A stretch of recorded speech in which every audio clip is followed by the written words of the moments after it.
Hello लोगोफोर बरायबाय Bodo Job Info YouTube चेनेलाव Big Update Assam Rifles GD Post ओंखारदों जेराव भेकेन्सिया 104 दङ हौवाफोर हिनजावफोर गासैबो एप्लाइ खालामनो हागोन जायफ्रा क्राइटेरिया गोरोबो आरो बेयाव बैसोआ नोंथांमोननिया जोबोर मोजां दङ 18 निफ्रायनो जोंहा 28 इयार्ससिम एप्लाइ खालामनो हागोन ST फ्रा दा बे अनलाइन एप्लाइआ सोलिगासिनो दङ आरो लास्ट डेटआ जोंहा थागोन 30 एप्रिलसिम थागोन दा बेनिफ्राय बे भेकेन्सिया बबेनिफ्राय फैदों होनोबा जों गासैबो डिटेलखौ नायगोन आरो सोर एप्लाइ खालामनो हायो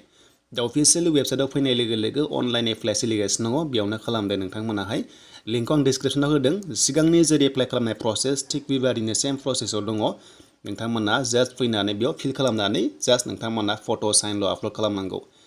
दा बेनिफ्राय जों नायसे फैदो अफिसियेल नटिफिकेसन दा बे जाबाय अफिसियेल नटिफिकेसन बेयाव नोंथांमोना नुनो मोनदों बिनि लास्ट डेटआ 30 एप्रिलसिम थागोन आरो बे रिलिया जागोन हेडक्वार्टारावनो जागोन लोगोफोर एबा नोंथांमोना मनिपुराव थांनानै हैनांगोन बे रिलिया मनिपुराव जागोन होनना बुंदों मोनसे हेडक्वार्टार दङ बेयाव थांनानै नोंथांमोनाहाय एप्लाइ खालामनानै नोंथांमोना राइडिं खालामनो थांनांगोन आरो बे जाबाय स्पेसियेलि फर स्पर्ट्स पार्सन जायफ्रा स्पर्ट्स पार्सन नोंथांमोनासो एप्लाइखौ खालामनो हागोन दा मिनिमाम क्वालिफिकेसना जाबाय 10 पास टटेल पार्सनानो स्पर्ट्स पार्सन जानांगौ अब्लासो नोंथांमोना एप्लाइ खालामनो हागोन आरो बे रिलिया जुलाइनि 4आव जागोन मनिपुराव जागोन थ' नोंथांमोना थांनानै रिलिखौ हैनांगोन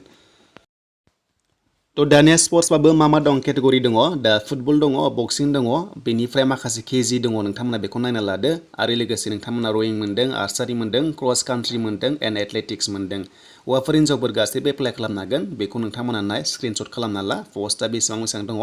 बाट गासैखौबो लानानै 104 भेकेन्सिस दङ नोंथांमोना बेफोरबायदि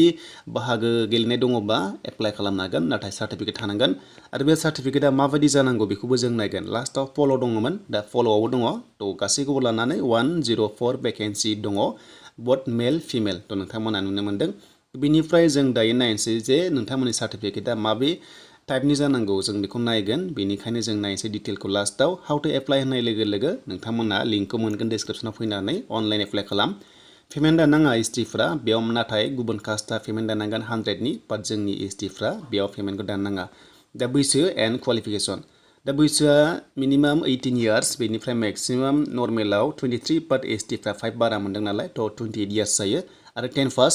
पास जानांगोन दा स्पर्ट्स क्वालिफिकेसनसा ओरैबायदि जानांगौनो प्लेयार्स हु हेभ पार्टिसिपेटेड होनना बुंदों माने जायफ्रा बाहागो लादों जेरै इन्टारनेसनेल कम्पिटिसन बा चेम्पियनशिप थायो बेनिफ्राय नेशनेल लेभेलाव थायो आरो लोगोसे इन्टार इउनिभार्सिटि टुर्नामेन्ट्स मोनसे दङ बेयाव दङबाबो एप्लाइ खालामनो हागोन बेनिफ्राय नेशनेल स्पर्ट्स एबा गेम्स दङ बेनो जाबाय स्कुल्स लेभेलनिफ्राय गेलेहैनाय अके